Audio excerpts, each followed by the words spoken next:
And I feel like even now more than ever, retreating, taking a step back from everything and looking at it from a different perspective. And that's the gift of going on retreat, is being around people, new people, different people who have different points of view that can feed into your points of view and expand them.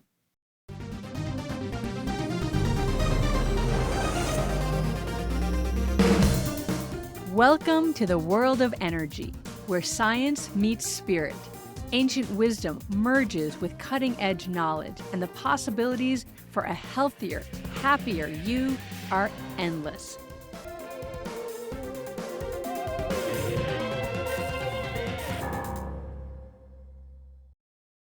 Hi everyone, Lauren here with another episode of Energy Works, solo this time. And I want to talk to you about retreat, specifically going on retreat. What does that mean? What does that look like? Why would you do it? I just did a podcast about play and how important play is. And one of the things I love about going on retreat is that it's an interruption to the regular flow of your daily life. So it gives you the ability to do something different. And that's why so many people talk about retreat as being so transformative, because once you take yourself out of your routine, out of your habits, you have the capacity to change those habits, drop the ones that aren't serving you, bring new ones in. But more importantly, and the reason all of that happens and works is because mostly, now there are some retreats that aren't like this, but those aren't the retreats that I lead. But mostly retreats are really playful. Now I've been on silent retreats, which are, I wouldn't know if I would qualify those as playful. And certainly if you're doing like an 11-day silent Vipassana retreat, definitely wouldn't qualify that as playful. But most of the retreats that we're drawn to are like summer camp for adults. Let's just be totally honest here. I'm actually wearing, I don't know if you can see this, if you're not actually viewing it, you can't see it, but for those of you that are, I'm wearing my Quadra Island hoodie, zippy hoodie. And that's the island that you go to on your way to Cortez Island to go to Hollyhock. And we were driving there 2 years ago and I was chilly and we were at the ferry terminal, and there's this great market right before you get to the ferry terminal. You can get coffee and treats, which certainly we did. And then I bought this hoodie because I was chilly. And it's kind of become a joke that this is my camp counselor hoodie because it's all black and it just has a whale's tail and Quadra Island on it. And so it's like, this is my camp counselor hoodie. And the truth is, I kind of do feel like a camp counselor when I'm leading these retreats. They're so fun. You make a bunch of new friends, which is very summer camp-like. You play games all the time, which is very summer camp-like. You're eating great food, which depending on where you went to summer camp may or may not be the truth for you. And you get to just let go of all the responsibilities that you have in your regular life. So I used to, and I'll explain why I do less now, but I used to go on a lot of retreats, like a lot of retreats. I never had a lot of money. I was not going to the week-long coast of Italy, food and yoga retreat. Those kind of things are super fun, but that was not in my budget. But I was going to retreats all over the place, and there's a lot of retreats that you can go to that are very affordable. I remember going to Breitenbush hot springs, and I was camping in a tent, and I was there with Ram Dass. And it was so amazing. He is a very playful teacher. If you've ever gotten the chance to either be with him live or to listen to his tapes, he's always laughing and joking, and he never takes himself seriously, even, with all of his issues and the Sturm und Drang and all of the stuff that he would go through in his life.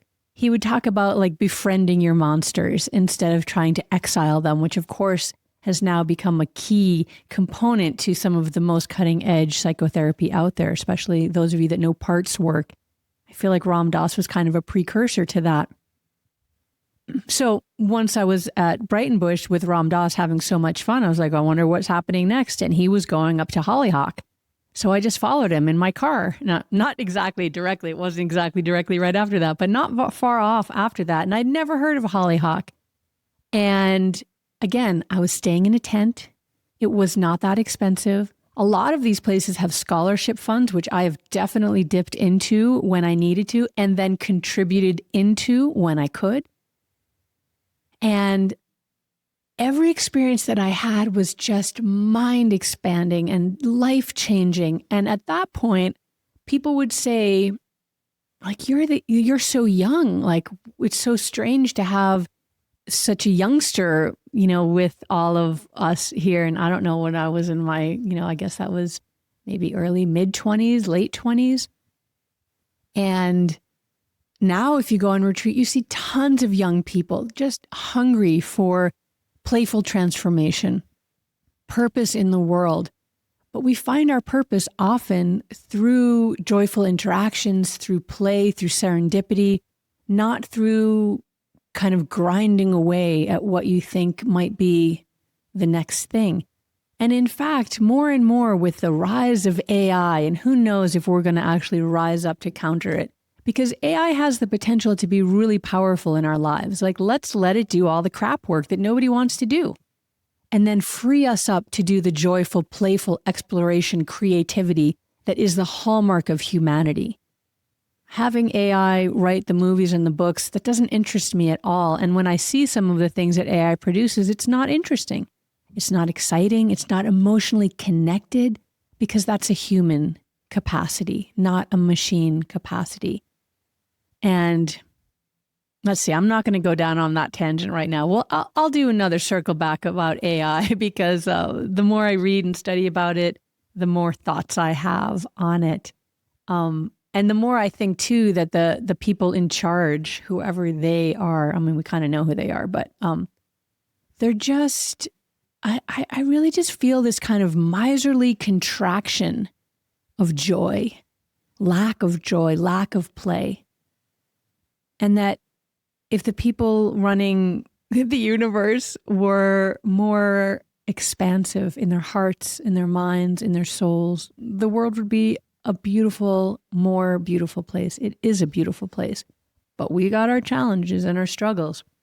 And so how do we get through those and overcome those and not feel just annihilated by the crazy world that we're going through right now, all of us together? And I feel like even now more than ever, retreating, taking a step back from everything and looking at it from a different perspective. And that's the gift of going on retreat, is being around people, new people, different people who have different points of view that can feed into your points of view and expand them. I keep getting sidetracked in my brain by the ruling class and how just, how do I want to say this? Diversity is the strength of the universe. In fact, the universe creates abundance of different things and trying out, playing with like, would this work? What about this flower? Oh, that one's not going to work so well. How about this flower? That flower works great. The bees love that flower. And through natural selection from a huge palette, we see what works and what doesn't work. But if you're selecting from just a tiny palette, you don't ultimately have the flexibility and the strength that you need to evolve. And so going on retreat helps to expand your palette of ideas, of relationships, of even particular places. I've been to places on the planet on retreat that I never would have gone to if I hadn't been going for that specific idea or that specific teacher, and opened me up to new ideas, new ways of being. And another piece of it that is so magical is like, you can rest. You can deeply rest, which is part of rejuvenation, part of rehabilitation, part of bringing yourself into the next phase of your life with renewed vigor and interest and purpose and love, because you were able to rest and metabolize what it is that you've been carrying around with you. We have such little time in our days to actually metabolize what we're going through day to day to day. In the onslaught of information, we are not created to take in that much information. We need to give ourselves space to digest and assimilate. Think about if you ate a Thanksgiving-sized meal 5 times a day, every day for a month. You would just feel horrible and bloated and just awful. But that's what we do with the media that we take in and the tasks that we take on. We just load them on Thanksgiving-style dinner all day long, all week long, all month long, all year long. No wonder we're exhausted. Going on retreat, take yourself out from your normal day-to-day habits and give yourself space to explore. There's a lot of places that you can do a retreat that's completely self-guided. You don't have to come to Hollyhock and do a retreat with me as your camp counselor, although I would love to see you there because we have so much fun. But you can go on retreat at Hollyhock, at Breitenbush, at a lot of these places where you're just being nurtured and cared for, fed and watered, allowed to sleep as much as you like, engage in the activities that you want and not in what you don't, and you will feel rejuvenated again. It's so powerful. And it's the reason that I continue to lead retreats and go on retreats myself, because we can just get kind of blindered in our lives. I'm already mapping out 2 years from now. That's how it works, right? I've got to map out what I'm doing and where and with whom and the facilities that I'm working at, all of that. And so I've got these constant spreadsheets going of flying here or driving there and who's coming with me and what are we teaching and what are our assets that we're creating for it, like all of that. And so I can get really just focused and blindsided and not really look at the big picture, which is like, what am I doing in my life? Where is the joy coming from? Do I have enough of the joy? Do I have enough of the good stuff? Not that the work isn't good stuff. I happen to be so lucky and I adore my work every moment of it. In fact, just doing this podcast right now is part of my work. And I don't know if you can tell, but I'm having a lot of fun. And I hope you are too. And so when you go on retreat, you get to just take a step back and refocus.